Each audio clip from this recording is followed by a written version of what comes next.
अस्सलाम वालेकुम वरहमतुल्लाहि वबरकातुहू। दोस्तों आऊं अली हसन अब्बासी आहियां। जेकर मुंहिंजो चैनल पहिरियों दफ़ो ॾिसी ऐं ॿुधी रहिया आहियो त बराए महिरबानी मुंहिंजे चैनल खे सब्सक्राइब कंदा, बेल आइकन खे क्लिक कंदा। जेकर मुंहिंजी ऑडियो पसंदि अचे त उनखे लाइक कंदा ऐं कमेंट बॉक्स में पंहिंजी राय खां आगाह कंदा। किताब जो नालो आहे सुण सनेहो उनसी। मौज़ू इंटरव्यूज़ मुरतब निसार शाहीन, छपाईंदड़ पूरब पब्लिकेशन लाड़काणो सिंध, छापो पहिरियों 2009 ईस्वी। इंटरव्यू आहे केहर शौकत जो। पूरो नालो शौकत हुसैन केहर। तारीख़ 2 मार्च 1952 ईस्वी ते दादूअ में पैदा थियो। प्राइमरी तालीक़ ॻोठ आगाणे ज़िले लाड़काणे मां, सेकेंडरी दादूअ मां ऐं सिंध यूनिवर्सिटी जामशोरो मां ग्रेजुएशन कयई। LLB जी तालीम कराचीअ मां हासिल कयई। अमली ज़िंदगीअ में डिप्टी अटार्नी तौरु सिटी कोर्ट कराचीअ में ख़िदमतूं सर अंजाम ॾिनई। सिंधी ॿोलीअ खे तक़रीबन 50 इनफ़रादी ड्रामा ऐं अकेलो माण्हू ऐं सिज गिरहण जहिड़ियूं सीरियल ॾींदड़, पुल ते वेठल नौजवान जहिड़ो कहाणियुनि जो मजमूओ सरजींदड़ ही सुञाण कहाणीकार ऐं ड्रामा नवीस तारीख़ 23 अप्रैल जुमे ॾींहुं 1999 ईस्वीअ में वफ़ात करे वियो। इंटरव्यू पैनल रखियल मोराई, अकबर लतीफ़ ऐं निसार शाहीन। रखियल मोराई। अदा शौकत घणे वक़्त खां वठी तव्हांजे कहाणियुनि जो को नओं मजमूओ मैदान ते न आयो आहे। अॼुकल्ह लिखो पिया या न? अॼुकल्ह तव्हां जूं मसरूफ़ियतूं छा आहिनि? लिखण पढ़ण जे हवाले सां केहर शौकत। अॼुकल्ह मां टेली नाटक लिखंदो आहियां, पर उनखे बि वक़्तु थी वियो आहे ॼण त मूं लिखण ई छॾे ॾिनो हो। ताज़ो मूं मुर्तज़ा भुटे जे हवाले सां हिकिड़ी कहाणी लिखी आहे। उन में बाक़ी के फाइनल टचिस आहिनि उहे रहिजी विया आहिनि। त मुर्तज़ा जी शहादत या उन जो क़त्ल जेको थियो आहे उनखे सिंधी माण्हुनि कीअं महसूसु कयो आहे। मुंहिंजे ज़ाती ख़्याल में त भुटे साहब खां बि वधीक सिंधियुनि उन जो सोग मल्हायो आहे। जॾहिं त भुटो साहब मुर्तज़ा खां वधीक ऐं वॾी लेवल जो माण्हू हो। मुर्तज़ा जी पंहिंजी कंट्रीब्यूशन आहे, पर भुटे साहब जी तमामु घणी कंट्रीब्यूशन हुई। पर सिंध उन सान्य खे जीअं महसूसु कयो, पूरा 2 हफ़्ता उन जे सोग में रही, त मूं मीर साहब जी शहादत खे कलमबंदि कयो आहे। सिंधी माण्हुनि जो रवैयो ऐं हाणे सिंधियुनि खे छा करणु घुरिजे, उहा आहे कहाणीअ जी हिकिड़ी डायमेंशन। त उहा मूं ताज़ो कहाणी लिखी आहे जेका ॼण त अञा प्रोसेस में आहे। उन खां अलावा हिकु अधु ड्रामो आहे जंहिं ते अञा मूं सही नमूने सां कमु न कयो आहे। रखियल मोराई। तव्हां बुनियादी तौरु कहाणीकार आहियो। कहाणीअ में कहाणीकार पंहिंजे अंदर जो इज़हार करे थो वञे। ड्रामे जे लाइ जेको चयो थो वञे त उन में मुख़्तलिफ़ माण्हुनि जूं सलाहियतूं शामिल आहिनि। उन खां पोइ वञी को ड्रामो कामयाबी माणे थो। तव्हां छा था सम्झो त तव्हां कहाणीअ में वधीक सगारे नमूने पंहिंजे अंदर जो इज़हार करे सघो था या ड्रामे में, जॾहिं त ड्रामे में ॿियनि जी बि सलाहियतुनि जो दख़ल थिए थो। केर शौकत। मूं ड्रामे या कहाणीअ खे अलॻि शइ न सम्झो आहे। फ़नी तौरु ॿई शयूं जुदा हैसियत ज़रूरु रखनि थियूं। उन ई हिसाब सां त शाइरी बि जुदा हैसियत थी रखे ऐं तनक़ीद बि हिकिड़ी अलॻि हैसियत थी रखे, पर हिकिड़ो अदब जो ई हिसो था रहनि। तीअं मां बि ड्रामे खे हमेशह हिकिड़ी अदबी हैसियत ई ॾींदो रहियो आहियां। उन ते मुंहिंजा ऐं अब्दुल क़ादिर जूणे जा इख़्तिलाफ़ बि रहिया आहिनि। इस्लामाबाद में वेझड़ाईअ में हिकिड़ी सिटिंग में असांजो उन ते इख़्तिलाफ़ थियो। अब्दुल क़ादिर जी चवाणी त ड्रामो हिकिड़ी कमर्शियल शइ आहे, पर मुंहिंजे हिसाब सां त असां वटि सिंध में पाकिस्तान में ड्रामे खे कमर्शियली घटि पर तख़लीक़ी तौर ते पेश कयो थो वञे। मूं अब्दुल क़ादिर खे चयो त जेसीं ताईं तूं ड्रामे खे अदब जी हैसियत में न ॾिसंदो हुए, तेसीं ताईं तूं हिकिड़ा शाहकार ड्रामा तख़लीक़ कया जेके सीढ़ियां ताईं पंहिंजे ख़्याल में त तूं वॾो हिकिड़ो अदबी कारनामो सर अंजाम ॾींदो रहीं। पोइ जॾहिं तूं ड्रामे खे कमर्शियली हैसियत ॾिनी, उन खां पोइ तुंहिंजो गिराफ़ ॾींहों ॾींहुं घटि पियो वियो। मुश्ताक शोरे जे फ्लैट ते असांजी उहा गरजाणी थी। मंज़ूर सोलंकी ऐं ॿिया सभु हुते गॾु हुआसीं ऐं उते उहो वॾो बहस थियो हो।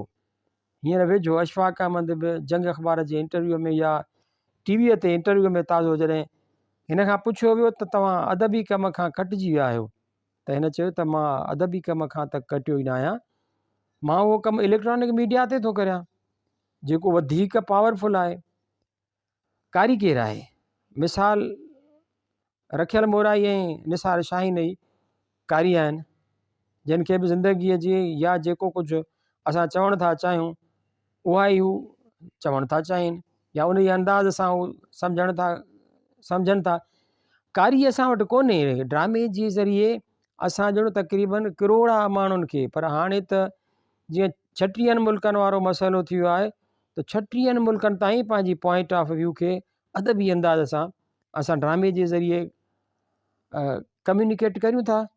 उन हिसाब सां मां ड्रामे खे तख़लीक़ी अमल खां अलॻि कोन थो सम्झां। मां हमेशह उन फैशन परस्तीअ खां सिंधी कहाणीकारनि सां मिली इख़्तिलाफ़ु कंदो रहियो आहियां। जेके बि मुंहिंजा दोस्त आहिनि अली बाबा ताईं, मिसाल हिननि खां जॾहिं बि पुछियो वेंदो त तव्हां ड्रामे ऐं कहाणीअ मां कंहिंखे अवलियत ॾींदव त हमेशह उहो चवंदा रहिया आहिनि त कहाणी अहम आहे। मुंहिंजे हिसाब सां मूं वटि ॿई अहम आहिनि।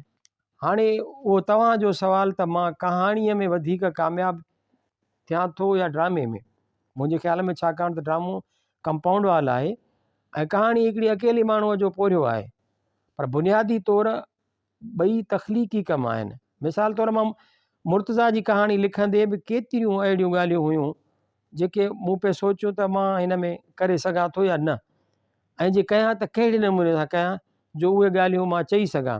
मुर्तज़ा जे मौत जे हवाले सां त जंहिं मुल्क में असां रहूं था त हदूं कहाणीअ में बि आहिनि अहिड़ियूं, ऐं अञा कुझु सख़्तु हदूं वरी ड्रामे में बि आहिनि।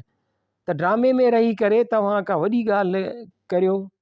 मां उहो बि पंहिंजे दोस्तनि खे चवंदो आहियां, अब्दुल कादिर, नूरुल शाह, अशफाक अहमद या ॿियनि दोस्तनि, ड्रामे में ज़िंदगीअ खे एतिरो वधीक फोलियो आहे, ज़िंदगीअ ऐं काइनात जे फ़लसफ़े खे पेश कयो आहे, अदब जमालियात खे एॾे अंदाज़ सां पेश कयो आहे, जेतिरी सख़्ती हूंदी आहे ओतिरो वधीक तव्हां गहराईअ सां ऐं फ़नी नमूने जमालियाती अंदाज़ सां पेश करे सघंदव। त मां उन्हनि दोस्तनि सां इख़्तिलाफ़ु करियां थो। मूंसां कॾहिं ईअं न थियो आहे त को प्रोड्यूसर मूं ते कब्ज़ो करे सघे, छो त असांखे ख़बर पइजी वई आहे, अब्दुल कादिर खे उहा ख़बर पइजी वई आहे, असां सभिनी दोस्तनि खे उहा ख़बर आहे त मीडिया खां, टीवीअ खां कहिड़े नमूने चोरी करे तख़लीक़ी सघ सां, फ़नी अंदाज़ सां उहा ई ॻाल्हि चई वञिजे जेका असां हूअं ई वाज़िह चऊं। मां सम्झां थो त जेका ॻाल्हि लिकाए चइजे थी उहा वधीक ख़ूबसूरत आहे, वधीक पावरफुल आहे। मूंखे पंहिंजे हवाले सां उहा शिकायत घटि रही आहे त मां ड्रामे में पंहिंजो इज़हार करे न सघियो आहियां। मूं एतिरो इज़हार कयो आहे जो तव्हांखे ख़बर आहे त वक़्त जो वज़ीर आज़म बि मूं ते ऐं टीवी वारनि ते नाराज़ थियो। मां इंतिहा जे हवाले सां ॻाल्हि थो करियां त उहा बि असां चई वियासीं। मूंखां वधीक ॿियनि दोस्तनि बि वॾियूं वॾियूं ॻाल्हियूं कयूं आहिनि सियासी तौर ते या ज़िंदगीअ जे ॿियनि पहलुअनि ते, हू कहाणीअ खां वधीक चई विया आहिनि। तव्हां जेकॾहिं सचाई ऐं गौर सां ॾिसंदव त सिंधी कहाणीअ ओतिरो न चयो आहे। उर्दूअ जी ॻाल्हि नथो करियां छाकाणि त असांजी सिंधी अदब जे हवाले सां ॻाल्हि आहे, सिंधी ड्रामे एतिरो वधीक चयो आहे जेतिरो सिंधी कहाणी न चई सघी आहे। उन करे मूंखे उहा कॾहिं बि शिकायत न रही आहे। निसार शाहीन, असांजे केतिरनि ई लेखकनि जो उन ई राय सां इख़्तिलाफ़ु आहे त ड्रामो का अदबी सिन्फ़ आहे। ग़ुलाम नबी मोल साहब बि हिकिड़े भेरे कचहरीअ में उन ॻाल्हि खे रद्द कयो त ड्रामो का अदबी सिन्फ़ आहे। संदसि मंतक उहो हो त ड्रामे खे उहा पाईंदगी कान्हे जेका कहाणीअ या नाविल खे आहे। तव्हां उन राय खे कीअं था सम्झो? केरु शौकत? उहो साॻियो ई सवालु अब्दुल कादिर सां बि डिस्कस थियो हो। उते अब्दुल कादिर ऐं मुश्ताक शोरे बि मूंसां उहो बहस पिए कयो त ड्रामे खे पाईंदगी कोन्हे ऐं एतिरो ज़िंदा नथो रही सघे। मूं उन्हनि खे उहो ई चयो त मां नथो सम्झां त को शेक्सपियर खां वधीक ज़िंदा हुजे, जॾहिं त शेक्सपियर बि जॾहिं ड्रामा लिखिया हुआ त छपजण लाइ न, हिननि जो उहो बहस हो त ड्रामो छपिजे नथो। मूं हिननि खे बि चयो ऐं वाज़ियो थो करियां त उहा सिंधी अदबी बोर्ड वारनि जी, सिंधालाजी वारनि जी, कल्चर डिपार्टमेंट वारनि जी या एकेडमी जेके बि आहिनि त हिननि जी नासमझी आहे या त हुननि जी जहालत आहे जो अदब जो वॾे में वॾो कमु जेको हिन वक़्तु ड्रामे में थियो आहे उनखे हिननि किताबी सूरत में न आंदो आहे। पर जॾहिं असांजा उहे ड्रामा सुभाणे किताबी सूरत में आया त जंगल खे पाईंदगी कीअं न मिलंदी, या राणीअ जी कहाणीअ खे पाईंदगी कीअं न मिलंदी, या जियापो खे पाईंदगी कीअं न मिलंदी, जॾहिं त उन्हनि में वधीक गहराईअ सां उहे ॻाल्हियूं कयूं वियूं आहिनि जेके असांजे सिंधी कहाणी करे थी या सिंधी नाविल करे थो। ग़ुलाम नबी मुग़ल मूसा त कॾहिं ज़ाती तौर उहो ज़िक्र न कयो आहे, पर रज़ाक मर सां हमेशह उहो बहस कंदो आहे। ऐं रज़ाक मर हमेशह वीचारो ॾिनल हूंदो आहे, मूसा अची उहो ज़िक्र कंदो आहे ऐं चवंदो आहे त यार इहे जो असां ड्रामो लिखूं था उहो छा अदबी सिन्फ़ न आहे छा, या उहो ईअं ख़तमु थी वेंदो। मां हुनखे चवंदो आहियां त तूं अजायो उन्हनि ॻाल्हियुनि में परेशान थी हुई न। जॾहिं बि तुंहिंजो ड्रामो जियापो छपिजी ईंदो न, उन जी अदबी हैसियत उहा रहंदी जेका तुंहिंजे कहाणियुनि जी आहे। सवाल उहो आहे त उहो किताबी सूरत में अचे, प्रिंट मीडिया में अचे। उर्दूअ में त मुंहिंजे ख़्याल में सभु किताब छपिजी चुका आहिनि। अशफ़ाक़ अहमद जेतिरो ड्रामे में कमु कयो आहे एतिरो कहाणियुनि में न। हिकु अधु का हिन जी अहिड़ी कहाणी हूंदी जंहिंजी अहमियत हूंदी। मुंहिंजो अशफ़ाक़ जे कहाणियुनि जो एतिरो मुतालियो कोन्हे, छो त हूअं बि उर्दू अदब जो मुंहिंजो घणो या गहरो मुतालियो न आहे। शाइरीअ तोड़े कहाणीअ में, पर जेसीं ताईं ड्रामे जो सुवालु आहे त मां नथो सम्झां त अशफ़ाक़ जे लेवल जो अदबी हिसाब सां उन वॾियूं हिकिड़ियूं पाईंदा शयूं उर्दू कहाणीअ में बि लिखियूं वयूं हूंदियूं, त हाणे उहे अशफ़ाक़ जा ड्रामा जॾहिं किताबी सूरत में आया आहिनि त यकीनन उन्हनि जी बि उमिरि वॾी थी। अशफ़ाक़ अहमद मुंहिंजे ख़्याल में पाकिस्तान जे वॾे में वॾे ओरिजिनल अदीबनि मां हिकिड़ो आहे, या अञा बि चइजे त बरे सग़ीर जे ओरिजिनल अदीबनि मां हिकिड़ो आहे। ओरिजिनल अदीबनि मां मुराद उहा त मूंखे पंहिंजो पाण खां ऐं बरे सग़ीर जे अदीबनि खां बि उहा शिकायत रही आहे त असांजा अदीब वेस्ट ॾांहुं घणो करे पिया वधाईंदा आहिनि। हिननि जो फ़िक्र, उन्हनि जी आइडियोलॉजी, हिननि जी प्रेज़ेंटेशन जो सॼो अंदाज़ो यूरोप खां मुतासिर हूंदो आहे। यूरोप खां मुतासिर थियणु कंहिं हद ताईं ख़राबु कोन्हे, ऐं माण्हू थियो आहे, ऐं ज़ाहिर आहे त उहे टेक्निक्स निकितियूं ई उतां आहिनि, पर उन्हनि में का ओरिजिनलिटी हुजे जो चई सघिजे त हीउ बरे सग़ीर जो अदब आहे, या हीउ सिंध जो अदब आहे, या पाकिस्तान जो आहे, त अशफ़ाक़ अहमद उन्हनि हिकु ॿिनि मां हिकु आहे जंहिंखे पंहिंजी हिकिड़ी आइडियोलॉजी आहे। पोइ उहा ग़लति या सही, मूं उन ते काफ़ी भेरा तनक़ीद बि कई आहे त हिन जी आइडियोलॉजी सां इख़्तिलाफ़ु करे सघिजे थो, पर हिन जे फ़न ऐं पेशकश सां, या हिन जीअं ज़िंदगीअ खे इंटरप्ट कयो आहे उन सां नथो करे सघिजे। जेकॾहिं ग़ुलाम नबी मुग़ल रज़ाक खे थो चवे त बाबा ड्रामो 10 ॼणा था लिखनि, त मूं चयो त बिल्कुलु ड्रामो 10 ॼणा था लिखनि, त उहो यूरोप में था लिखनि। असां वटि ड्रामे जी शकिल ॿी आहे। कहाणी यूरोप में मरी चुकी आहे, कहाणी यूरोप में मरी चुकी हुई, उनखे लैटिन अमेरिकन वरी जीआरियो, जीअं गार्शा आहे या ॿिया अदीब आहिनि लैटिन अमेरिकन जा, या अमेरिकन अदीब, या नजीब हफ़ीज़ आहे मिस्र जो अदीब, त हिननि वरी कहाणीअ खे जीआरियो। लाल पुष्प त चयो सिंधी 30 साल कहाणीअ खे ॾियण बजाए बहितर हो त कहाणीअ खे दफ़न कना।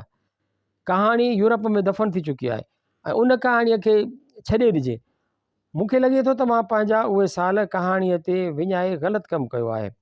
बहितर हो त मां उहो वक़्तु नाविलनि ते कमु कया हा, पर पोइ वरी उहा कहाणीअ जी रीबर्थ थी आहे। त ग़ुलाम नबी मुग़ल जे हवाले सां मुंहिंजो उहो चवणु आहे त भले त इंडिया में या यूरोप में या किथे बि ड्रामो हिकिड़ी कमर्शियल शइ थी वई आहे, या उन में 10 माण्हू कहाणी हिकिड़ो थो लिखे, आइडिया ॿियो थो सोचे, डायलॉग टियों थो लिखे, त स्क्रीन प्ले चोथों थो लिखे, पर हिते ईअं न आहे। जेतिरो बि लिखण जो कमु आहे उहो लेखक ई थो करे। असांजा प्रोड्यूसर त भले तव्हांखे चवंदा बि हुजनि त असां हीअं सलाहियतूं ॾींदा आहियूं, पर मां नथो सम्झां त पाकिस्तान जा प्रोड्यूसर के एॾा वॾा इंटेलिजेंट्स आहिनि, इंटेलेक्चुअल्स आहिनि, जेके अशफ़ाक़ अहमद खे सलाहूं ॾींदा हुजनि या नूरुल हुदा शाह खे सलाहूं ॾींदा हुजनि, छो त उहे एॾा जीनियस आहिनि जो हिननि खे सलाहनि जी ज़रूरत ई न आहे। हिननि जी आइडियोलॉजी ऐं फ़िक्र एतिरो गहरो आहे जो प्रोड्यूसर्स असांजा टेक्निकल हेल्पर्स ज़रूरु आहिनि जेके असांजे आइडियाज़ खे पहुचाइनि था। सो असां वटि ईअं न आहे त को लेखक जी उहा तख़लीक़ी हैसियत रहे ई नथी या रही न आहे। असां वटि पाकिस्तान ऐं सिंध में ईअं न आहे। असां वटि लिखे बि उहो ई थो, कहाणी बि उन जी आहे, सोचे बि उहो थो, आइडियाज़ बि उन जा ई आहिनि। हा, किथे किथे का सलाह प्रोड्यूसर ॾिए थो, ईअं त असांखे कहाणीकार नसीम खर जॾहिं बि कहाणी लिखंदो तॾहिं जेसीं होटल में वेहंदो शमशीर हैदरी चवाणी या ॿियनि दोस्तनि जी चवाणी त हू उते कहाणी पढ़ंदो ऐं पोइ असां उन में सलाहूं ॾींदा हुआसीं। अहिड़े नमूने रशिया में बि ईअं थियो आहे त अदीबनि हिक ॿिए खे सलाहूं ॾिनियूं त हाणे इन ते हीअं कमु थियणु खपे या इन में हीअ ॻाल्हि अचे त वधीक बहितर आहे, त उहे सलाहूं के ख़राबु कोन्हनि। उन हिसाब सां मुंहिंजो उहो ख़्यालु आहे त जेके दोस्त उहा ॻाल्हि कनि था त इहा सही कोन्हे, ग़लति आहे। अकबर लतीफ़ साईं, कुझु वक़्त खां उहो बहस पे हलियो आहे त सिंधी कहाणी मरी चुकी आहे या मरी रही आहे, त अॼु जेका सिंधी कहाणी लिखी पई वञे या छपी पई वञे उन जे बारे में तव्हांजो छा ख़्यालु आहे, या सिंधी कहाणी हिन वक़्तु किथे बीठी आहे? केयर शौकत, इहो सुवाल बि एॾो वरी वरी वरजायो वियो आहे जो उन ते असांजा नौजवान दोस्त नाराज़ बि थियनि था त असांखे कहाणीकार नथो सम्झो वञे। पर उन ॻाल्हि ते मूं बि चयो आहे ऐं अब्दुल कादिर बि चयो आहे। अब्दुल कादिर जी इहा राय वज़न रखंदड़ हुई, शायदि ख़ैरपुर में हिन उहो चयो हो त नसीम खरल खां पोइ कहाणी मरी वई, पर मां उते अब्दुल कादिर सां इख़्तिलाफ़ थो करियां, छो त नसीम खरल खां पोइ माणिक जीअरो हो। जेकॾहिं असां में का थूम न हुई त माणिक तॾहिं बि जीअरो हो, जंहिं सिंधीअ में हिकिड़ियूं शाहकार कहाणियूं वेही लिखियूं। शौकत शोरे तमामु वॾियूं कहाणियूं लिखियूं, या मुश्ताक पोइ बि तमामु वॾियूं कहाणियूं लिखियूं, या ॿियनि दोस्तनि बि अली बाबा तमामु वॾियूं कहाणियूं लिखियूं। त अब्दुल कादिर जी इहा जेका राय आहे नसीम खरल जे हवाले सां, उहा मुंहिंजे ख़्याल में सही कोन हुई। कहाणी पोइ बि लिखी पई वई, पर पोइ जॾहिं 1970 ईस्वीअ ताईं मुंहिंजे ख़्याल में सिंधी कहाणीअ जो सोनहरी दौर हो। उन में उहो त हर कहाणीकार में मुक़ाबिले जो रुझान हो, हर को सुठियूं कहाणियूं लिखे पियो। मिसाल मां जॾहिं ॾिसंदो हुउसि त अब्दुल कादिर हीअ कहाणी लिखी आहे या मुश्ताक हीअ कहाणी लिखी आहे, त जेकॾहिं मां उन मौज़ूअ ते लिखां थो त मुंहिंजी उहा कोशिशि हूंदी हुई त मुंहिंजी कहाणी हिननि खां मथे न हुजे त भला बराबरि त हुजे, जेकॾहिं घटि आहे त थोरो घटि हुजे। उन जो सबबु उहो हो त उन वक़्तु असां मुतालियो कंदा हुआसीं ऐं हिक ॿिए सां मुक़ाबिले जो रुझान हो। 1970 ईस्वीअ खां पोइ सिंधी कहाणीअ ते उन करे असरु थियो जो हिकु त असांजे दोस्तनि अदबी मुतालियो करणु छॾे ॾिनो। उन जो वॾे में वॾो सबबु उहो हो त 70 खां पोइ हिकिड़े क़िस्म जी सियासी दौर पैदा थियो, हिकिड़े क़िस्म जो सियासी दौर पैदा थियो। अदब जी अहमियत उहा न रही। तव्हां ॾिठो हूंदो त उन ज़माने में शायदि आरसी आख़िरी अदबी पर्चो हो, उन खां पोइ तक़रीबन सियासी पर्चा निकिता ऐं ज़ाहिर आहे त पोइ कहाणी ऐं शाइरीअ जे लाइ मिसाल असांजा सियासी दोस्त, मां उन्हनि जा नाला नथो वठां छाकाणि त वरी वरी उन्हनि जा नाला वठी उन्हनि खे बि नाराज़ करणु नथो चाहियां, त उन्हनि हिकिड़ो अहिड़ो माहौल पैदा कयो जो मूंखे यादि आहे त असां लाड़काणे में किथे वेठा हूंदा हुआसीं त सियासी दोस्त असां ते खिलंदा हुआ त यार हीअ अदीब अथई, ऐं वरी वठी उन ते टहक ॾींदा हुआ। हाणे अदीब माना हिकिड़े क़िस्म जी गार थी वई हुई। उन माहौल में पोइ रुगो सियासी पंफलेट पढ़िबा हुआ ऐं सियासी कचहरियूं थींदियूं हुयूं, हिकिड़े क़िस्म जी गपशप थी वई। गैप खां पोइ ॼणो कहाणीअ जो जेको प्रोसेस हली रहियो उहो न रहियो। मां जेको हाणे नोट कयो आहे त कॾहिं कॾहिं कंहिं दोस्त खां सुठी कहाणी ज़रूरु लिखी आहे, पर उहो दौरु रहियो जेको 1970 ताईं हुयो। अञा सिंधी कहाणी उन पटड़ीअ ते न चढ़ी आहे। मिसाल हाणे मूंखे जान ख़ासकैलीअ जो हिकिड़ो किताबु मिलियो त उन में कमर शहबाज़ जान ख़ासकैलीअ जी तारीफ़ कंदे बि 70 जे दौर खे यादि कयो आहे, 60 वारे दौर खे यादि कयो आहे, त उहो दौरु सिंधी कहाणीअ जो शानदार दौरु हो। उन ज़माने में रुगो हिकिड़ो केहर शौकत सुठी कहाणी न लिखंदो हो, पर तक़रीबन सभु दोस्त हिकिड़े क़िस्म जे मुक़ाबिले जे रुझान में हुआ। असां जॾहिं बि का कहाणी लिखंदा हुआसीं त मसइलो इहो बि हूंदो हो त असांखे केरु छपे। मूंखे यादि आहे त महिराण में जॾहिं इमदाद हुसैनी एडिटर थियो त केतिरा दोस्त रोंदा हुआ त असांजूं कहाणियूं नथो छपे। छो नथो छपे? त हू मोटाए थो ॾिए, चवे थो त महिराण जे मयार जूं न आहिनि। असां में उहे इमदाद हुसैनीअ जे मयार जूं न हुयूं। उन ज़माने में एडिटर वधीक पढ़ियलु लिखियलु हूंदो हो। कहाणीअ जी हेठि थियण जो सबबु उहो बि हो। जीअं निसार शाह हिन ॿाहिरियूं कहाणियूं जीअं निसार शाह हिन ॿाहिरियूं कहाणियूं छपणु शुरू कयूं, मूंखे यादि आहे त हिकिड़े दोस्त जी कहाणी छपियाई, मूंखे चयईं त यार हीअ मजबूरन कहाणी हलाई आहे।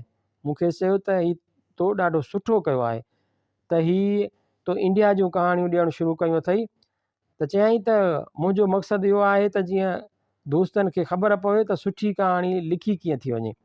इंडिया में त सुठी कहाणी अञा लिखी थी पई वञे, माना दोस्तनि उहो महसूसु कयो आहे त सिंधी कहाणी पंहिंजे ट्रेक ते नथी पई हले। पोइ उन में कॾहिं कॾहिं का सुठी कहाणी अची थी वञे, कॾहिं न बि थी अचे। दोस्तनि खे मौज़ूअनि तरफ़ ध्यानु ॾियणु घुरिजे। ज़िंदगीअ जा गूनागून मौज़ू आहिनि, पर दोस्त उन्हनि ॾांहुं ध्यानु बि घटि था ॾियनि ऐं मुतालियो बि घटि था कनि। कंहिं ज़माने में हिकिड़नि वात ॻाढ़नि छोकिरनि खे अहमद फराज़ वणंदो हो, तीअं हाणे असांजे दोस्तनि खे मुज़फ़र इस्लाम तमामु घणो थो वणे। हालांकि हू कचो कहाणीकार आहे। मां उन जूं कुझु कहाणियूं पढ़ियूं आहिनि, उन्हनि में उहो डेप्थ कोन्हे, पर हिकिड़े क़िस्म जूं फैशनी स्टाइल जूं कहाणियूं आहिनि। तारिक आलम सां जॾहिं शाम मलाई पे वई त उन तक़रीब में शायदि उहा ॻाल्हि तारिक आलम पाण ई चई हुई त असांजा सिंधी कहाणीकार तक़रीबन मज़हर इस्लाम खां मुतासिर आहिनि। त उते बि मूं उन ॻाल्हि जी मुखालफ़त कई हुई त जेकॾहिं हिकु ॿ कहाणीकार उन खां मुतासिर हुजनि त बि ठीकु आहे, पर जेकॾहिं सभु सिंधी कहाणीकार उन खां मुतासिर थी विया त माना कमु ख़राबु थियो। असांजे दौर में सभिनी कहाणीकारनि जूं पंहिंजो हिकिड़ो रंग हुयो। मिसाल मुश्ताक शोरे जो पंहिंजो स्टाइल हो। तव्हां मदद अली सिंधीअ खे सिंधी कहाणीअ मां नथा कढी सघो, जंहिं हिकिड़ियूं इतिहासक रुमानवी कहाणियूं सिंधी अदब खे ॾिनियूं। हिन जी कहाणियुनि में इंसान खां पंहिंजी तारीख़ गुम थियणु, तारीख़ जो खसिजी वञणु या अकेलो रहिजी वञण जो दर्द आहे। या नूरुलहुदा शाह वरी उन ई दौर में तमामु हिकिड़ो मुआशरती जलावतन जहिड़ियूं कहाणियूं लिखियूं। त हर कंहिंजी स्टाइल पंहिंजी हुई। हाणे जेके कहाणियूं लिखियूं थियूं वञनि, मां नौजवान दोस्तनि जूं कहाणियूं गौर सां पढ़ंदो आहियां त उन्हनि में काफ़ी सुठियूं कहाणियूं बि आहिनि, पर उहे मुसलसल सुठियूं कहाणियूं कोन था लिखनि। कनि दोस्तनि चयो त हाणे बि वरी तमामु सुठियूं कहाणियूं लिखियूं पियूं वञनि। मलक आगाणी थो लिखे, मंज़ूर कोहियार पियो थो लिखे, त हाणे उहे ॿई कहाणीकार बि असांजे ई दौर जा आहिनि। मंज़ूर कोहियार मंज़ूर बलोच जे नाले सां कहाणियूं लिखंदो हो, मलक आगाणी पंहिंजे ई नाले सां लिखंदो हो। जेकॾहिं हाणे बि कहाणियूं उहे ई सुठियूं था लिखनि त माना हाणे हिन वक़्तु जेको कहाणीअ जो दौरु आहे पोइ मायूस कोन आहे। उन जो वॾे में वॾो सबबु सिंधी रिसालनि जा एडिटर आहिनि। एडिटर खे खपे त छॾ छूट न करे, जेकॾहिं कहाणी सुठी कोन्हे त पोइ न छपे। ऐं कहाणीकारनि खे खपे त पंहिंजो मुतालियो वसी कनि। उहो रुगो उर्दू कहाणीअ ताईं महदूद न हुअणु खपे। उर्दू कहाणी भले पढ़नि, पर उर्दू कहाणीअ में बि जान कोन्हे। कॾहिं कॾहिं उर्दूअ जूं के कहाणियूं पढ़ण लाइ मिली थी वञनि त ॾिसूं था त उन्हनि में उहा शइ कोन्हे। उन जे लाइ ॿाहिरी अदब जो मुतालियो ज़रूरी आहे ऐं पोइ उनखे पंहिंजे ज़िंदगीअ जे हवाले सां ॾिसी, मुशाहिदे सां ॾिसी पोइ ई का सुठी कहाणी लिखी सघिजे थी। निसार शाहीन, तव्हां पंहिंजे गुफ़्तगूअ में 1970 ईस्वीअ में सिंधी कहाणी जे वधीक तख़लीक़ थियण जो ज़िक्र कयो ऐं उहो पिणु चयो त उन खां पोइ हिकिड़ो सियासी दौरु हलियो आयो। छा 1970 ईस्वीअ खां पोइ पहिरीं सियासी दौरु कोन हुयो? गुज़िरियल ॾींहंनि में गुलशन हदीद में थियल हिकु मज़ाकिरे में तव्हां ऐं पिणु ॿियनि अदीबनि उन मौज़ूअ ते अदब में नज़रियाती वाबस्तगीअ ते काफ़ी बहस कयो आहे। मूं चवणु उहो थिए चाहियो त 1970 ईस्वीअ वारो दौरु हुयो या उन खां पहिरियां 1 यूनिट वारो दौरु हो, त उन वक़्तु बि हिकु अदीब जी नज़रियाती वाबस्तगी ज़रूरु हुई। ऐं उन दौर में हिकिड़ियूं क्लासिकल क़िस्म जूं कहाणियूं जेके तख़लीक़ थियूं आहिनि उन्हनि खे नज़रियाती वाबस्तगीअ खां अलॻि करे ई नथो सघिजे। त तव्हांजे ख़्याल में हिकु अदीब खे नज़रियाती तौरु केतिरे क़दुरु लाताल हुअणु घुरिजे? केर शौकत माहवार लहरूं पारां गुलशन हदीद में करायल उन मज़ाकिरे में मां ई हिकिड़ो वाहिद अदीब हुउसि जंहिं उहो चयो हो त कंहिं बि अदीब खे नज़रियो ज़रूरु हुअणु घुरिजे। जेकॾहिं तव्हां उहो लहरूं वारो बहस पढ़ंदव त उते हिकु दोस्त हादी बख़्श भट्ट उहो चयो त अदीब खे नज़रियो ज़रूरु हुजणु घुरिजे। मिसाल पीपल्स पार्टीअ जो नज़रियो हुजे, अवामी तहरीक जो नज़रियो हुजे वग़ैरह। ऐं ॿियनि दोस्तनि वरी रऊफ़ निज़ामाणीअ खां वठी शाह मोहम्मद पीरज़ादे ताईं उहो चयो त अदीब खे नज़रियाती वाबस्तगी न, पर अदब ख़ुदि पंहिंजो पाण में हिकिड़ो नज़रियो आहे, उन सां लेखक खे वाबस्ता हुअणु घुरिजे। याने हिननि जो तत्व उहो ई वञी पए बीठो, पर मां वाहिदो न बहस में हुउसि जंहिं चयो त अदीब खे नज़रियो ज़रूरु हुअणु खपे। को बि अदीब नज़रिए खां सवाइ थी नथो सघे। ख़ासि करे वॾो अदीब उमर खां वठी शाह लतीफ़ ताईं उन्हनि जा पंहिंजा नज़रिया आहिनि। पर हाणे उहो सुवाल त नज़रियो कहिड़ो, उहा अदीब ते पाबंदी नथी विझी सघिजे त उहो अवामी तहरीक सां वाबस्ता हुजणु घुरिजे, मुस्लिम लीग सां वाबस्ता हुअणु घुरिजे, पीपल्स पार्टी सां वाबस्ता हुअणु घुरिजे, कम्यूनिज़म सां वाबस्ता हुअणु घुरिजे, या कहिड़े बि नज़रिए सां वाबस्ता थी वञे त अदीब हिकु त फ़िक्री तौर ते कंहिं नज़रिए सां वाबस्ता थो थिए, ॿियो हू पंहिंजे मुल्क जे हवाले सां कंहिं न कंहिं हिकु सियासी जमात सां वाबस्ता थिए थो, ऐं उहा का ख़राबु ॻाल्हि कोन्हे।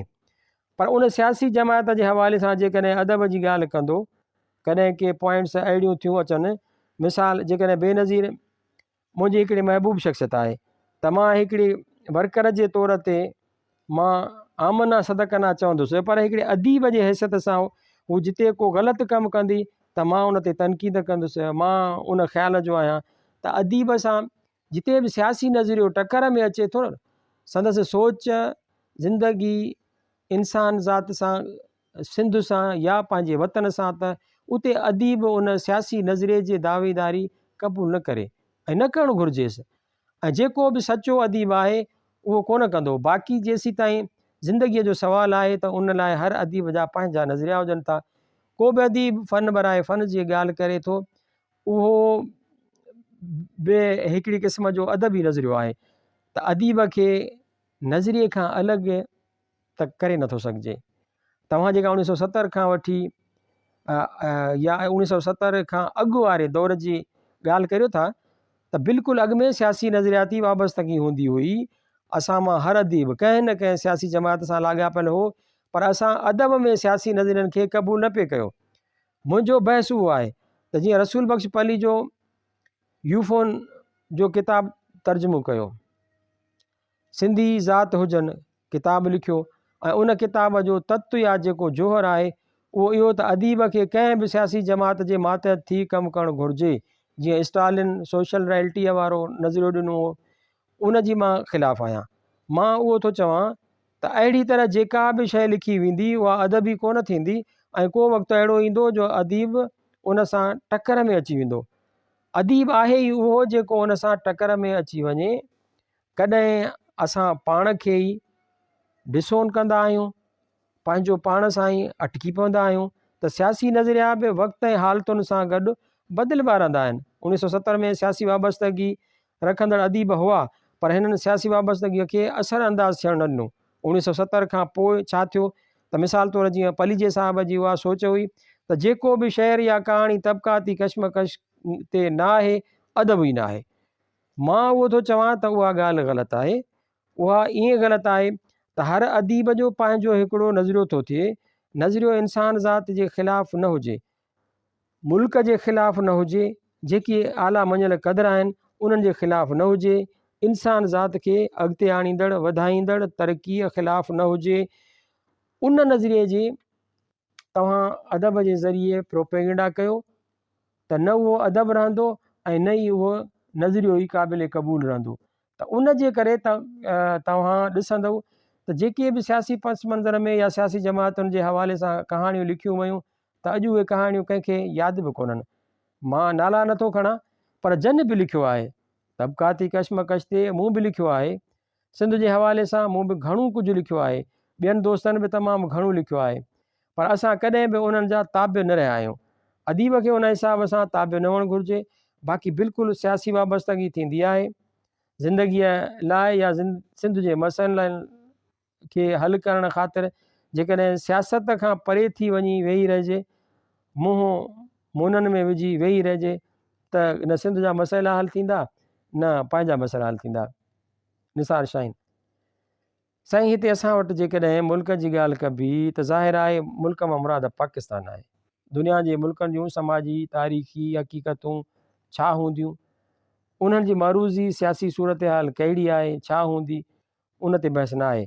पर जॾहिं तव्हां चओ था त सिंधी अदीब खे मुल्की नज़रिए जे ख़िलाफ़ु न हुअणु घुरिजे या लेखक जो नज़रियो मुल्क जे ख़िलाफ़ु न हुजे, त पोइ ज़हन में सवाल थो पैदा थिए त असांजे मुल्क जो नज़रियो छा आहे। उन मंतक में जेको मुंझारो आहे उन जी जेकॾहिं वज़ाहत करियो त महिरबानी। केयर शौकत असांजे मुल्क जो त मुंहिंजे ख़्याल में अञा ताईं को नज़रियो तय ई न थियो आहे। हर पार्टी या हर दानिश्वर जी उन बाबति पंहिंजी सोच आहे। सभ खां पहिरियां ई त उहो तय थियणु खपे त असांजे मुल्क जो आख़िर नज़रियो कहिड़ो आहे। बहरहाल मुंहिंजी मुल्क मां मुराद सिंध आहे त मूं पे चयो त सिंध जे लेखक जो नज़रियो सिंध जे ख़िलाफ़ु न हुजे, सिंधी माण्हूअ जे ख़िलाफ़ु न हुजे। छो त जॾहिं मां सिंध धरतीअ ते रहां थो त मां उन सां वधीक कमिटेड आहियां। मूंखे सभ खां वधीक पंहिंजो कचो ॻोठु आगाणी वणंदो त जेकॾहिं उन ॻोठ जे ख़िलाफ़ु को कमु करे त मां त सॼी सिंध सां लड़ी पवंदुसि। छो त मुंहिंजो सभु कुझु उते आहे, ॼमणु मरणु मुंहिंजो उन ॻोठ सां आहे। अहिड़ीअ तरह जेको बि नज़रियो सिंध धरतीअ ख़िलाफ़ु आहे, सिंधी माण्हुनि जे ख़िलाफ़ु आहे ऐं सिंध जे जुड़ियल कल्चर खे छियो थो रसाए या इंसान ज़ात जे ख़िलाफ़ु को नज़रियो आहे त असांखे उन नज़रिए जे ख़िलाफ़ु हुअणु घुरिजे। मिसाल हिटलर वारी सोच त सॼी दुनिया खे तबाह करे छॾिजे, अहिड़ीअ तरह सिंधी माण्हुनि में जेकॾहिं उहा सोच त सॼी दुनिया में फ़क़ति असां सिंधी माण्हू हुजूं, बाक़ी दुनिया खे ख़तमु करे छॾिजे, त अहिड़ी सोच जी बि असांखे ख़िलाफ़ु हुअणु घुरिजे। असां दुनिया जे अज़ीम क़ौमुनि मां बराबरि हिकु क़ौम आहियूं ऐं असांखे पंहिंजा तारीख़ी हक़ ज़रूरु मिलणु खपनि। त मूं अहिड़ीअ तरह वतन जे नज़रिए जी ॻाल्हि कई आहे। रखियल मोराई अदब जा जेके दाइमी क़दर आहिनि उन्हनि जी हिकिड़ी अहमियत आहे। तव्हांजी नज़र में अदब जा दाइमी क़दर कहिड़ा आहिनि जिन ते तख़लीक़कार क़ाइमु रहे हू पाइंदगी हासिल करे सघे थो? केयर शौकत मूं अॻु में बि हिकु मज़ाकिरे में बहस में चयो हो त जेको बि वॾो अदीब आहे, होमर खां वठी शालती भिटाईअ ताईं, शेक्सपियर या टालिस्टाए ताईं, उन्हनि जो नज़रियो आहे इंसानियत परस्ती, इंसानियत जो नज़रियो आहे। असां जेकॾहिं हिननि लाइ चऊं त हू कम्यूनिस्ट हुआ ऐं फलाणी पार्टीअ जा हुआ जीअं असां वटि रवाजु रहियो आहे, या हाणे चइजे त हू वजूदी हुआ, या शाह लतीफ़ लाइ चइजे त हू मुला हो या कम्यूनिस्ट हो, इहा ग़लति ॻाल्हि आहे, मुनासिबु न आहे। ईअं उन्हनि सां नाइंसाफ़ी थींदी। शाह लतीफ़ बुनियादी तौरु अदीब हो ऐं अदीब बुनियादी तौरु इंसानियत नवाज़ हूंदा आहिनि। इंसानियत जा आला क़दर कहिड़ा आहिनि उहे दुनिया जा जेके बि मज़हब आहिनि, जेके बि आलमी नज़रिया आहिनि, उन में उहे क़दर वज़ाहत सां पेश थियल आहिनि। मिसाल सचु आहे, ज़ालिम मज़लूम जो टकराव आहे। जेकॾहिं को दोस्त सम्झे त कम्यूनिज़म जे ख़तमु थियण खां पोइ ज़ालिम मज़लूम जो टकर ख़तमु थी वेंदो त उहो ग़लति आहे। ज़ालिम मज़लूम विच में जंग शुरूअ खां जारी आहे, अञा बि आहे ऐं हलंदी रहंदी। अमीरीअ ग़रीबीअ जो फ़र्क़ु आहे, उहो कल्ह बि हो, अॼु बि आहे। इंसान रुगो जिस्म न आहे, रूह बि आहे। उहा ॻाल्हि कल्ह बि सच हुई, अॼु बि आहे। काइनात में इंसान जो वजूद छा आहे, इंसान रुगो मादी शइ आहे या रूहानी तौरु बि कुझु आहे, उहे हिकिड़ा अदब जा दाइमी क़दर आहिनि। या प्यारु आहे जेको बि अदब जो तमामु वॾो दाइमी क़दर आहे। प्यारु कॾहिं बि कोन मरंदो। मां उन सोच जी ई ख़िलाफ़ु आहियां त दुनिया को तज़ादनि जे करे हली रही आहे। मां थो चवां त दुनिया प्यार जे करे हली रही आहे ऐं क़ाइमु दाइमु आहे। जॾहिं दुनिया मां प्यारु ख़तमु थी वेंदो त दुनिया बि अची फ़ाक़ो कंदी। प्यारु रुगो औरत मर्द जे हवाले सां न, पर प्यारु माना त हिकिड़ी हम आहंगी, सॼी काइनात जो पाण में ॻंढापो। जॾहिं उहो टुटंदो, मुंतशिर थींदो त सॼी दुनिया तबाह थी वेंदी। ज़ुल्म, हक़, नाइंसाफ़ी आहे, क़िस्मत आहे, तक़दीर आहे, त उहे अदब जा आलमी क़दर आहिनि जेके इंसान ज़ात सां शुरू खां वठी लाॻापियल आहिनि ऐं कॾहिं बि ख़तमु थियण वारा न आहिनि। रखियल मुराई असां वटि तख़लीक़ी अदब जी न उभिरी सघजण जो सबबु असां वटि तनक़ीद जो न हुजणु त न आहे, छाकाणि त असां वटि तनक़ीद बि का मुयसरु न थी सघी आहे। ख़ासि करे फिक्शन जे हवाले सां त असां वटि तनक़ीद जी खोट जा कारण अव्हांजी नज़र में कहिड़ा आहिनि? केयर शौकत उहा बिल्कुलु हक़ीक़त आहे त तनक़ीद जे न हुजण करे असांजे अदब जो नुक़सानु थियो आहे ऐं असांजो अदब पंहिंजी मंज़िल ते न पहुची सघियो आहे। जेसीं ताईं तनक़ीद जो सुवालु आहे त अञा अॻु बि का वॾे पैमाने ते कान थींदी हुई। जॾहिं असां लिखंदा हुआसीं त का वॾे पैमाने जी तनक़ीद त कान हुई, पर पोइ बि के मिड़ई नक़ाद हूंदा हुआ। जे ॿियो न त असांखे हिक ॿिए ते थोरियूं घणियूं तनक़ीदूं जेको कुझु पढ़ियो हुयोसीं उन आधार हिक ॿिए ते तनक़ीद कंदा रहंदा हुआसीं। सिंधीअ में तोड़े उर्दू अदब में सही माना में तनक़ीद न थी आहे। एसी ताईं जो बरे सग़ीर में, सॼे बरे सग़ीर में सुठे नमूने जी तनक़ीद न थी सघी आहे। पर असां वटि सिंध में त तनक़ीद यारी दोस्तीअ जे बुनियादनि ते हले थी। वरी इंडिया में सिंधी अदब में तनक़ीद खे ॾिसंदासीं त उते वरी बुग़्ज़ ऐं नेगेशन्स जे बुनियाद ते हले थी। मिसाल, को बि अदीब इंडिया में ॿिए खे अदीब मञण लाइ तयारु न आहे। उते बि हिक तरह सां तअसुबी क़िस्म जी तनक़ीद आहे, हिते बि तअसुबी क़िस्म जी तनक़ीद आहे। हिते उहो आहे त यारी दोस्तीअ जे बुनियाद ते रख रखाव खां कमु वरितो वञे थो। मिसाल जे करे मुंहिंजो दोस्त आहे त पोइ उहो सुठो कहाणीकार बि आहे, सुठो ड्रामा निगार बि आहे, पर उते वरी केरु बि आहे पर मूंखां वधीक केरु सुठो अदीब कोन्हे। या जेकॾहिं आहे त पोइ जेके वॾा अदीब आहिनि, मिसाल उते अदीबनि जी का हिकिड़ी त्रिमूर्ति आहे या चार मूर्ति का ठही वई त बसि उहे सुठा अदीब आहिनि, ॿिया सुठा अदीब न आहिनि। उन जो नतीजो उहो थियो जो मोहन कल्पना जहिड़ो हिकिड़ो वॾो कहाणीकार बि हिकिड़ी ग़लति तनक़ीद जे करे पंहिंजे ट्रेक छॾे उन असर में अची हिन कचियूं कहाणियूं लिखियूं जेके घटि में घटि मोहन कल्पना जे लेवल जूं कहाणियूं न हुयूं। उन जो सबबु उहो हो जो ख़ुदि वीचारो डिॼी वियो। हिन ते एॾो त छिती ऐं ग़लति क़िस्म जी तनक़ीद कई वई जेका हिन सां नाइंसाफ़ी हुई। उहा हिकु क़िस्म जी नासमझी हुई त जेको बि मॉडर्निस्ट न आहे उहो सुठो कहाणीकार न आहे। उहो ईअं आहे जीअं हिते पली जो साहब चवंदो हो त जेको तबक़ाती कशमकश ते नथो लिखे उहो सुठो कहाणीकार न आहे। अहिड़े क़िस्म जो रवैयो जेसीं ताईं असां मां ख़तमु न थींदो त असां मयारी शयूं कोन लिखंदासीं। टॉलस्टॉय खे ॾिसो त हू नई रुहानियत जो क़ाइल हो, पर हू अज़ीम अदीब हो। उनखे नक़ादनि जॾहिं ॾिठो त तनक़ीद वारी अख सां ॾिठो, संदसि नज़रिए जे हवाले सां न। उहो ॾिठो वियो त उन जो आउटपुट छा आहे। दोस्तोयेव्स्की मसीहत जो, ईसाईयत जो क़ाइल हो, पर कंहिं नक़ाद हिन खे उन हवाले सां ख़राबु न चयो। हिन जे ख़्याल में इंसान ज़ात मसीहत जे दायरे में अची करे ई निजात माणींदी।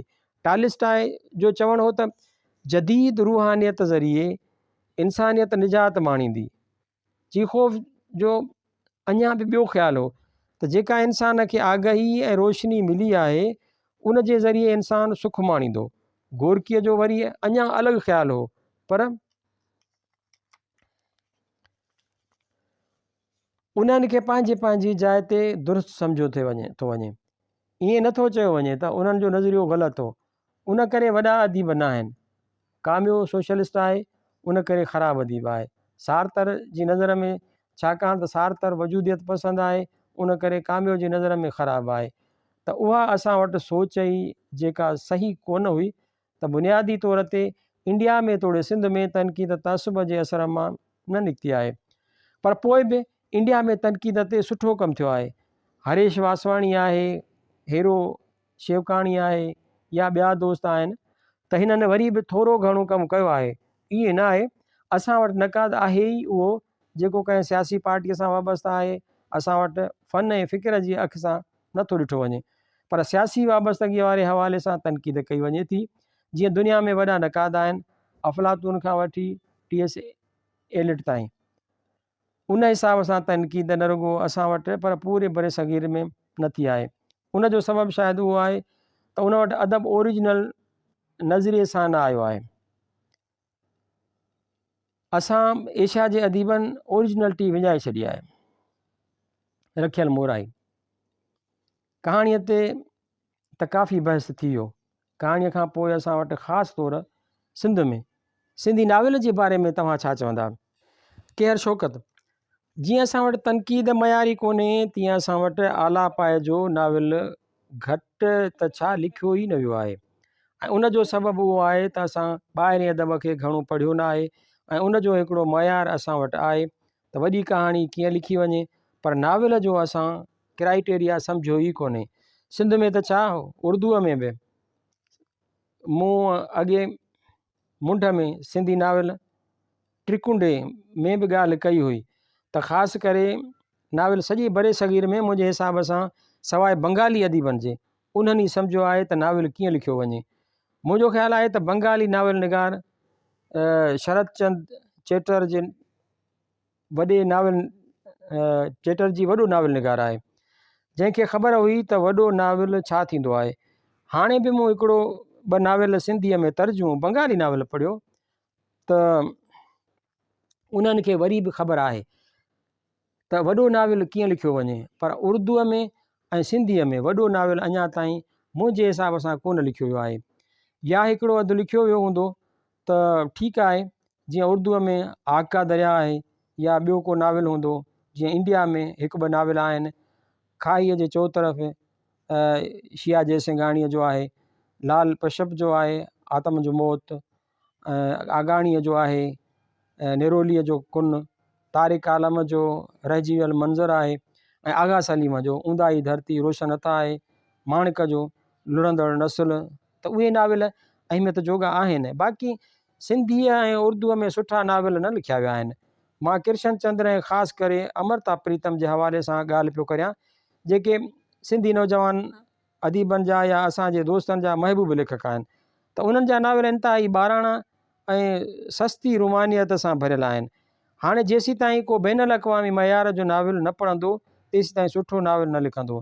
त असां वटि सिंधीअ में बैनुल अक़वामी मयार जो नावेल या त पढ़ियो न वियो आहे, जे पढ़ियो वियो आहे त उनखे सम्झो कोन वियो आहे। उन जे करे असां डॉक्टर ज़वागो जे लेवल जो नावेल, प्लेगल बरकामो जे लेवल जो नावेल, टालस्टाय जे लेवल जा नावेल, दोस्तोविस्कीअ जे कैलिबर जा नावेल असां वटि नथा लिखिया वञनि। या हाणे जेके गार्शिया 2 लिखिया आहिनि उहे मूंखे ॾाढो वणिया। जेसीं ताईं असां अहिड़ा नावेल न पढ़ंदासीं त असांखे नावेल जे मयार जी ख़बर कोन पवंदी त वॾो नावेल लिखियो कीअं थो वञे। सिंधीअ में या उर्दूअ में ॿई रिढूं मिड़ ॿुथ कारियूं आहिनि। न सिंधीअ में सुठो नावेल आहे, न उर्दूअ में सुठो नावेल आहे। उनजो वॾे में वॾो सबबु शायदि उहो आहे त असां ज़िंदगीअ जे गूनागूनियत न ॾिठी आहे। थियो उहो आहे त असां वटि पंहिंजी आइडियालॉजी कोन्हे, जेको बार बार मूं चयो त आइडियालॉजी असां वटि कोन्हे, आइडियालॉजी कोन्हे, त उन आइडियालॉजी जे तहत ज़िंदगीअ खे असां कीअं था ॾिसूं। रखियल मोराईअ खे ज़िंदगीअ खे पंहिंजे अख सां ॾिसणु खपे। तव्हां पंहिंजे अख सां निसार शाहीन पंहिंजी लेवल सां। मुंहिंजी इनफ़रादियत तॾहिं आहे जॾहिं मां ज़िंदगी पंहिंजी लेवल सां मूं कीअं महसूसु कयो आहे। जेकॾहिं मां अमर जलील जे ॿुधायल शइ पेश थो करियां त अमर जलील मूंखां वधीक बहितर नमूने चई चुको आहे, ऐं ज़ाहिर आहे त हू पंहिंजे स्टाइल जो यक्ता आहे, हिकिड़ो वॾो फ़नकार आहे। मां उन जहिड़ो त चई नथो सघां, पर हाणे जॾहिं मां अमर जलील जे अंदाज़ में उहा ॻाल्हि चई त उहा सुठी कोन थींदी। तव्हां ॾिठो हूंदो त अमर जलील जो बि नाकाम नावेल आहे, हालांकि हेॾो वॾो कहाणीअ में नालो आहे। मोहन कल्पना बि सुठा नावेल न लिखिया, जेको मूंखे वॾे में वॾो ॾुखु आहे। मोहन कल्पना जूं कहाणियूं लाजवाब आहिनि। कहाणीअ में अहिड़ा नाला हुजनि जन सिंधीअ में एॾियूं वॾियूं ऐं शाहकार कहाणियूं लिखियूं हुजनि, पर उन्हनि ॿिन्हिनि माण्हुनि नावेल में वॾो कमु न कयो। उनजो टियों सबबु उहो आहे त असांजो माण्हू जेको आहे उहो ज़िंदगीअ जे गूनागून पहलुअनि खां वाक़ुफ़ु कोन्हे, ऐं मुशाहिदो जेको कयो आहे त उन करे उन तहत नथो लिखे, त मतां उहो लिखां ऐं चयो वञे त हीअ शइ त अॻु में लिखी कोन वई आहे, उन जे करे उहा सुठी शइ कोन थी थिए। हू जेको बि लिखनि था उहो मुशाहिदो उते कोन था लिखनि, मुतालियाती था लिखनि। ऐं जेसीं ताईं नावेल में या कहाणीअ में, पर नावेल में ख़ासि करे मुतालियाती का शइ लिखी वई त उहा असरु कोन छॾींदी। तव्हांखे जेसीं ताईं मुशाहिदो न आहे तेसीं ताईं का नई शइ, का मुनफ़रिद शइ कोन आणींदव। मिसाल को नावेल पढ़ी जेकॾहिं उन जहिड़ो ई को नावेल लिखिबो त उहा का अहमियत जोगी शइ न आहे। तव्हां नई का शइ ॾियो। असां वटि हिकिड़ी ग़लति ॻाल्हि बि जनमु वरितो आहे त मिसाल शल न का तवील कहाणी अची वञे त तनक़ीद थींदी त कहाणी ॾाढी डिघी हुई। हाणे यूरोप जूं कहाणियूं तव्हां अॼु बि ॾिसंदव त एॾियूं तवील आहिनि जो मूं वटि हिकिड़े एंथोलॉजी पई आहे, तव्हांखे ॾेखारियां त एॾियूं उहे तवील आहिनि। हिननि वटि उहो कोन्हे त असां वटि वक़्तु कोन्हे। यूरोप जो माण्हू एॾो बिज़ी हूंदे बि मशीनी ज़िंदगीअ में बि उन वटि वक़्तु आहे त हू गार्शिया जो तवील नावेल पढ़े थो ऐं तवील कहाणियूं पढ़े थो। असां वटि उहो वक़्तु कोन्हे जो मलक आगाणीअ जी तवील कहाणी पढ़ूं। मलक आगाणी ते ख़ासि करे तनक़ीद थींदी आहे त दोस्त जी कहाणी पढ़ी सुठी ॾाढी हुई पर तवील ॾाढी हुई। मलक जी कहाणी त गैरानत जेतिरी मस आहे, मलिक जी कहाणी त गिरांठ जेतिरी मस आहे। तव्हां हू त पढ़ो त केॾियूं तवील कहाणियूं पिया लिखनि, जेकॾहिं उहे असां वटि छपजनि त उहे नाविल थी वञनि। त उन नमूने सां जॾहिं असां वटि चयो थो वञे त नंढड़ी लिखो त नाविल केरु लिखे। तवील नाविल लिखण जो को साहस कोन थो धारे। ज़िंदगीअ जे उन गूनागून ॼाण घटि आहे। चंद नाला आहिनि जन तवील नाविल लिखिया आहिनि, बाक़ी असां वटि सिंधीअ में को मयारी नाविल कोन्हे। नाविल जे हिसाब सां खणी चइजे त असां ॾाढा यतीम आहियूं, रखियल मोराई। आलमी अदब पढ़ंदा रहिया आहियूं ऐं मुस्तक़िल पढ़ंदा रहिया आहियूं। तव्हां असांखे उहो ॿुधाईंदा त हाणे आलमी अदब में ख़ासि करे अहिड़ा नाला जेके चिखोफ जे नाले जेॾा वॾा नाला, या असां जंहिं उमिरि में रहूं पिया उन उमिरि जा लेखक, या अहिड़ा के किताब आलमी अदब जा जेके असां पढ़णु चाहियूं। केयर शौकत। हींअर आलमी अदब में तमामु वॾा नाला आहिनि। जीअं मूं चयो त मूंखे गारशाह जूं कहाणियूं नथियूं वणनि, पर हिन नाविल ॾाढा सुठा लिखिया आहिनि। त गारशाह जा जेकॾहिं तव्हां नाविल पढ़ंदव त उहे आलमी मयार जा आहिनि ऐं उन्हनि जी वॾी अहमियत बि आहे। मैलान कंडेरा जूं वरी मूंखे कहाणियूं ॾाढियूं थियूं वणनि ऐं एॾियूं लिखे थो जो हिन जूं कहाणियूं ख़ासि करे मयारी आहिनि। असांजे दोस्तनि खे मतिलबु असांखे पढ़णु खपनि। या हिकिड़ो ॿियो बि वॾो अदीब आहे मुंहिंजे हिसाब सां, उहो आहे Isaac Bush was singer. Isaac Bush was singer. उन जी वरी मूंखे इख़्लाक़ियात ॾाढी वणी आहे। जेतोणीकि को जंहिं भूतनि जे हवाले सां इंसाननि जी ॻाल्हि कंदो आहे, टालस्टॉय खां पोइ कंहिं मूंखे एथिकली कंहिं अदीब अपील कई आहे त उहो आहे आइज़क बुश वज़ सिंगर। उन सां गॾु ॿिया बि तमामु घणा अदीब आहिनि जिन आलमी मयार जूं कहाणियूं लिखियूं आहिनि। जीअं नजीब महफ़ूज़ आहे, मिस्र जो अदीब आहे, हू तमामु मयारी क़िस्म जूं कहाणियूं लिखे थो। उन जो नाविल मूं अञा न पढ़ियो आहे। ऐं ॿिया बि घणा अदीब आहिनि। हाणे ताज़ो हिकिड़ो मूं उर्दूअ में तर्जुमो पढ़ियो हेनरी सलासिल जो। हेनरी सलासिल मुंहिंजे ख़्याल में जासूसी अदीब आहे। हिन जी कहाणीअ जो नालो मुतबादिलात हुयो। उन में हिन एॾी वॾी कहाणी, अज़ीम कहाणी लिखी आहे जेका हिन खे हमेशह जे लाइ ज़िंदा करे सघे थी। या चीखोफ ऐं टालस्टॉय खां पोइ बि माज़ी क़रीब में जेको विलियम फाकनर तमामु गज़ब जो कहाणियूं लिखियूं आहिनि, या पंहिंजो आर्नेस्ट हेमिंगवे, उन बि वॾियूं कहाणियूं लिखियूं आहिनि। पर हिन वक़्तु जेके लिखनि था उहे नाला आहिनि, ॿिया नाला बि आहिनि। ख़ासि करे हिन वक़्तु जेको लातीनी अमेरिका में लिखियो थो वञे, उन्हनि जेका स्टाइल ॻोल्हे लधी आहे, यानी कहाणीअ में कहाणीअ खे वापसि करे आया आहिनि, जेको हिननि हिकिड़ो वॾो कमु कयो आहे, जेको फ्रेंच राइटर्स ख़ासि करे डके जूं मूं कुझु कहाणियूं पढ़ियूं हुयूं, जंहिंमें मूं पढ़ियो त हिन कहाणीअ में कहाणी गुम करे छॾी। ऐं उन सां ज़ाहिर आहे त जीअं वेस्ट खां असां मुतासिर आहियूं, तंहिं करे असां वटि बि कहाणीअ मां कहाणीअ खे गुम कयो वियो।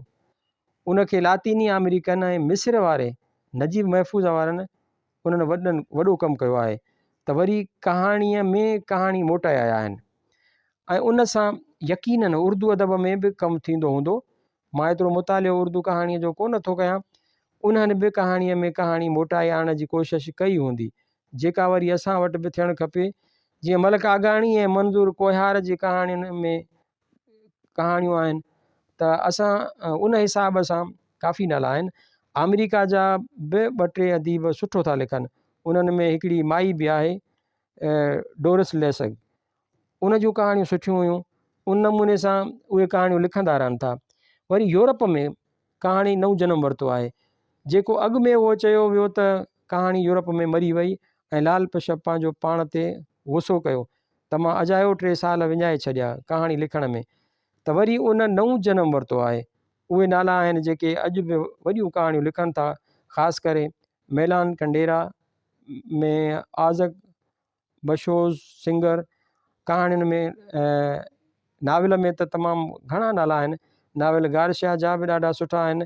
ऐं यकीनन हाणे रूस निकितो आहे, हाणे जदीद रूस जा नाविल बि ज़बरदस्तु हूंदा। ख़ासि करे हिन दौर में जेको मूंखे नाविल निगार वणियो उहो हुयो रशियन नाविल निगार सोनरी नेस्तन। उन जा नाविल या ॿिया किताब तव्हां पढ़ंदव त उन में जेतोणीकि को सोशलिस्ट रियलिटी जे ख़िलाफ़ु हुयो, पर उन तमामु अज़ीम नावल लिखिया या कहाणियूं बि उन सुठियूं लिखियूं आहिनि। हूअं त तमामु घणा नाला आहिनि, कंहिंजा खणजनि, पर चंद नाला उहे आहिनि। या हिंद में असांजा दोस्त वरी बि सुठियूं कहाणियूं था लिखनि, ख़ासि करे श्याम जयसिंघाणी या ॿियो हीरो शेवकाणी, जेके कहाणियूं लिखियूं तमामु ज़बरदस्त कहाणियूं लिखियूं। जेॾो वॾो नक़ाद आहे तेॾो वॾो कहाणीकार आहे। जेका घटि माण्हुनि खे ख़बर आहे त हीरो एॾो वॾो कहाणीकार आहे, त हीरो शेवकाणी वारनि वॾो कमु कयो आहे। ऐं हाणे बि ॿियो प्रेम प्रकाश आहे, उहो बि सुठो थो लिखे। निसार शाहीन। सिंधी राइटर्स जेकी थोरो सिंधी ड्रामनि मां अॻिते वधनि था, जल्द उर्दू ड्रामनि ॾांहुं हलिया था वञनि। तव्हांजे हवाले सां अमर जलील आहे या ॿिया सुठा सुठा जेके बि सिंधीअ जा ड्रामा राइटर आहिनि, छो जॾहिं बि ड्रामो कंहिं ॿोलीअ में लिखिजे थो त ज़ाहिर आहे त उन ॿोलीअ जो हिकिड़ो हिसो थी थो वञे पियो। जेकॾहिं ड्रामे खे अदबी सिन्फ़ क़रार ॾिजे तॾहिं बि उन ॿोलीअ जे अदब जो हिकिड़ो सरमायो बणिजी पवे थो। छा अहिड़े रवैये जे करे सिंधी अदब खे तव्हांजे ख़्याल में को नुक़सानु कोन थो पहुचे? केरु शौक़त? नुक़सानु त पहुचे थो, सिंधी अदब खे त पहुचे थो। जेकॾहिं असां उहो ड्रामो सिंधीअ में नथा लिखूं, उर्दूअ में लिखूं था, त ज़ाहिर आहे उर्दू अदब खे ई उन इनरिच पिया कयूं। त मां हुजां, नूरुल हुदा शाह हुजे या अब्दुल कादिर या केर बि हुजे, त उन सां त असरु पवे थो, उन खां इनकार त नथो करे सघिजे। जेकॾहिं उहे ड्रामा सीढ़ियां जे कैलेबर या तपिश जे कैलेबर जो ड्रामो जेकॾहिं सिंधीअ में हुजे हा त वधीक सुठी ॻाल्हि हुई। उन सां सिंधी अदब जो वाधारो हुयो। ऐं उर्दूअ में जॾहिं लिखिया विया त ज़ाहिर आहे त उहो उर्दू अदब जो हिसो आहे, उहे सिंधी अदब जो हिसो न आहिनि। उहा ॿी ॻाल्हि आहे त उहो सिंधी माण्हूअ जो पॉइंट ऑफ व्यू आहे। जीअं सचल सरमस त उर्दूअ में शाइरी कई आहे, सराइकीअ में बि कई आहे, पर उहो चइबो त सचल जी उर्दू शाइरी आहे, सराइकी शाइरी, पर ईअं न चइबो त उहा उन जी सिंधी शाइरी आहे। या हमल जे लाइ चइबो त हीअ सराइकी शाइरी आहे ऐं ईअं न चइबो त हीअ सिंधी शाइरी आहे। त उन हिसाब सां उहो उर्दू अदब जे खाते में वञे थो। हक़ीक़त पसंदि इहो आहे त सिंधी अदब में नथो लिखियो वञे। उर्दूअ में बि लिखणु खपे, बिल्कुलु लिखणु खपे, पर पहिरियां ई सिंधीअ में लिखणु खपे। पर टीवीअ वारा मिसाल तौरु टीवी इंतिज़ामिया जो ज़ोर आहे त जेके ड्रामा सिंधीअ में लिखिजी चुका आहिनि, टीवी स्क्रीन ते अची चुका आहिनि, उहे उर्दूअ में न अचणु खपनि। ज़ाहिर आहे त अहिड़ी तरह उहो सिंधी ॿोली, सिंधी अदब जो नुक़सानु आहे। मुंहिंजी राय में सिंधी ड्रामे खे तरजीह ॾियणु घुरिजे, भले पोइ उर्दूअ में साॻियो ड्रामो पेश कयो वञे। जीअं रशियन नावल पहिरियां ई रूसी ज़ुबान में, पोइ कंहिं ॿिए ॿोलीअ में तर्जुमो थींदा आहिनि। अहिड़ी तरह असां वटि थियणु उहो खपे। टीवी वारनि खे बि सोचणु खपे ऐं असांखे बि सोचणु घुरिजे त पहिरियां ई ड्रामो सिंधीअ में लिखणु खपे, पोइ उनखे उर्दूअ में आणिजे। जीअं राणीअ जी कहाणी सिंधीअ मां उर्दूअ में तर्जुमो थी आई, अब्दुल कादिर जूणे जे क्रेडिट ते हिकु ई सीरियल आहे, उहा आहे राणी जी कहाणी। ॿिया आहिनि सभु ड्रामा उर्दूअ में लिखिया आहिनि। नूरुल हुदा शाह जी क्रेडिट ते बि फ़क़ति हिकु ई सीरियल आहे, उहा आहे मारवी, जेका बि पोइ उर्दूअ में ट्रांसलेट थी आई। त मुंहिंजे नुक़्ताए नज़र में ईअं ई सिंधीअ मां उर्दूअ में ट्रांसलेट थी ड्रामो अचणु खपे, पर असांखे सिंधी ड्रामे लिखण खे ई तरजीह ॾियणु घुरिजे। निसार शाहीन। पोइ तव्हां उर्दूअ में ड्रामा छो था लिखो? केरु शौक़त? ॿियनि दोस्तनि वटि बि ज़रूरु जवाबु हूंदो, बाक़ी मूं वटि जवाब लाइ जवाज़ उहो आहे त जॾहिं सिंधी ॿोलीअ जो कमु ॿियनि वटि नथो पहुचे त उहा पोइ तख़लीक़कार ते ई ज़िमेवारी थिए थी त हू पंहिंजे कल्चर खे दुनिया आॾो मुतारिफ़ कराए, पंहिंजी आइडियोलॉजी, पंहिंजे मसइलनि खे दुनिया आॾो पेश करे, जीअं दुनिया जा माण्हू उन खां वाक़ुफ़ु थियनि। इंसान जी निजात, इंसान जी फ़तह, कामयाबी ऐं इंसान ज़ात सां गॾु सिंधी माण्हूअ जो बि कल्याण थिए। सो थियणु त उहो खपे त असांजे तख़लीक़ुनि खे सिंधीअ मां उर्दू या कंहिं ॿी ॿोलीअ में मुंतक़िल थियणु घुरिजे। पर जेकॾहिं उहो नथो थिए त पोइ असां लाइ उहा मजबूरी बणिजे थी त असां उर्दू ऐं अंग्रेज़ीअ में लिखूं। निसार शाहीन। तव्हां लिखण जी शुरूआति कॾहिं ऐं कहिड़ी सिन्फ़ खां कई ऐं कंहिंखां मुतासिर थी लिखणु शुरू कयो? केरु शौक़त? उन सवाल जो पहिरियां ई बि जवाबु ॾेई चुको आहियां। अॻे उन बारे में लिखी चुको आहियां त मुंहिंजे लिखण जी शुरूआति ईअं खणी चइजे त कुदरती या इतफ़ाक़नि थी आहे। नंढे हूंदे मां जंहिं ॻोठ में रहंदो हुउसि, जंहिं माहौल में रहंदो हुउसि, उते शिकार ऐं रांदि वग़ैरह जो शौक़ु घणो हूंदो हो। मूं वटि ख़ुदि शिकार लाइ काफ़ी कुता हूंदा हुआ जेके काहे वञी मिरुनि जो शिकार कंदा हुआसीं। मिरुनि सिहड़नि जी शिकार ते मां ऐं मलक आगाणी कुता काहे वञी मुठियूं झलींदा हुआसीं। जॾहिं मां 5हीं दर्जे में पढ़ंदो हुउसि त हिकु भेरे मुंहिंजो वाल साहिबु घर में हिकिड़ो दास्तान गुल ख़ुंदान जो किताबु खणी आयो। उन में जान आलम ऐं अंजम आरा जो किसो हो। जॾहिं उहो किताबु मूंखे ॾिनई त उहो कोॾी कोॾी रांदि खेॾण जो टाइम हो। मां कोॾी कोॾी जे वॾनि रांदीगरनि मां हिकु हूंदो हुउसि। ॿाहिरि रांदीगर दोस्तनि सॾ पे कया त वारो कर, रांदीगर टिक ते पहुची विया आहिनि, अचु त हलूं। पर मूं उहो किताब पे पढ़ियो।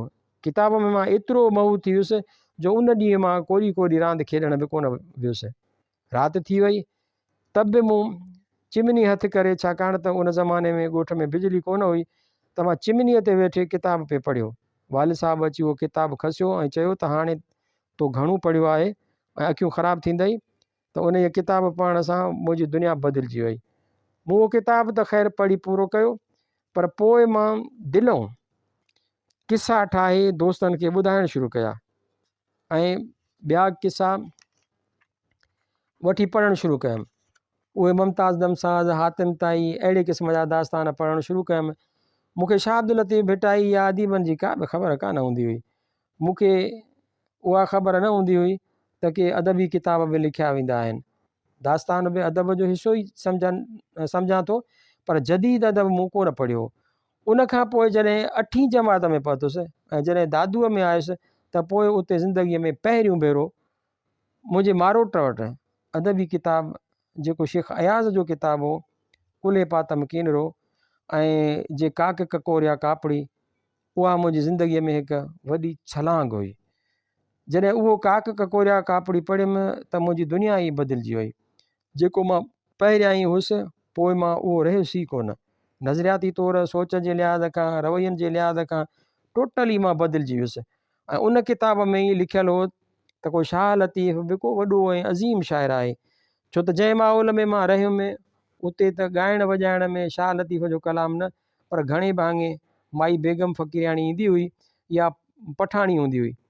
मां ऐं मलक आगाणी उन ॿाराणी वईअ में उन जे आशिक़नि मां हूंदा हुआसीं, या वरी नाचनि जो राग ॿुधंदा हुआसीं। त शाह लतीफ़ या उन पाए वॾे पाए जे कंहिं शाइर जी ख़बर कान हूंदी हुई। जे काक ककोरिया कापड़ी में मूं जॾहिं पढ़ियो त शाह लतीफ़ वॾो शाइर आहे, तॾहिं ख़्यालु कयुमि त ज़रूरु उहो वॾो शाइर आहे, उनखे पढ़ां। पोइ मूं शाह लतीफ़ भिटाईअ खे पढ़ियो। ज़ाहिर आहे त शाह अब्दुल लतीफ़ भिटाई हिकु ई आहे, ॿियो त कोई नथो थी सघे। उन नमूने मां अदब में आयुसि। उन खां पोइ अमर जलील जूं कहाणियूं पढ़ियूं। नए लिखंदड़ जे लाइ अमर जलील वटि एॾो जादू आहे जो उनखे पंहिंजी गिरफ़्त में वठी वेंदो, त मूंखे बि गिरफ़्त में वरिताईं। अमर जलील वटि ईअं जादू आहे जीअं उर्दूअ में कृष्ण चंद्र जादूगर कहाणीकार आहे। जेको बि नओं पढ़ंदड़ खेसि पढ़ंदो त हू उन में फासी वेंदो। जेसीं ताईं वञी उनजो वसी मुतालियो थींदो तॾहिं वञी खेसि ख़बर पवंदी त कृष्ण चंद्र जी कहाणियुनि में या अमर जलील जे कहाणियुनि में कहिड़ियूं ख़ामियूं आहिनि, कहिड़ियूं उन में ख़ूबियूं आहिनि। अहिड़ी तरह शुरूआति में मां बि अमर जलील जहिड़े देव खां मुतासिर थियुसि। अहिड़ी तरह ॿिया बि केतिरा ई नाला आहिनि। मोहन कल्पना, हू बि जादूगर कहाणीकार आहे। अमर जलील सिंध जो जादूगर आहे त हू वरी इंडिया जो जादूगर कहाणीकार आहे, हुनखे बि पढ़ियुमि। ऐं ॿियनि अदीबनि ऐं ख़ासि करे कहाणीकारनि खे मूं घणो पढ़ियो। कुझु उर्दूअ जा कहाणीकार मंटो, कृष्ण चंद्र, राजेंद्र सिंह बेदी, कुरतुलन हैदर, इन्हनि चइनी खे मूं पढ़ियो। उर्दूअ में मूंखे 2 कहाणीकार घणो वणिया, हिकु कुरतुलन हैदर ऐं ॿियो राजेंद्र सिंह बेदी। अञा बि सभ खां घणो मूंखे राजेंद्र सिंह बेदी वणियो कहाणीअ जे हवाले सां। इहो 1 यूनिट जो दौरु हुयो। उर्दू अदब पढ़ण लाइ बि घटि मिलंदो हो। पोइ मूं डायरेक्ट यूरोप जो अदब पढ़णु शुरू कयो।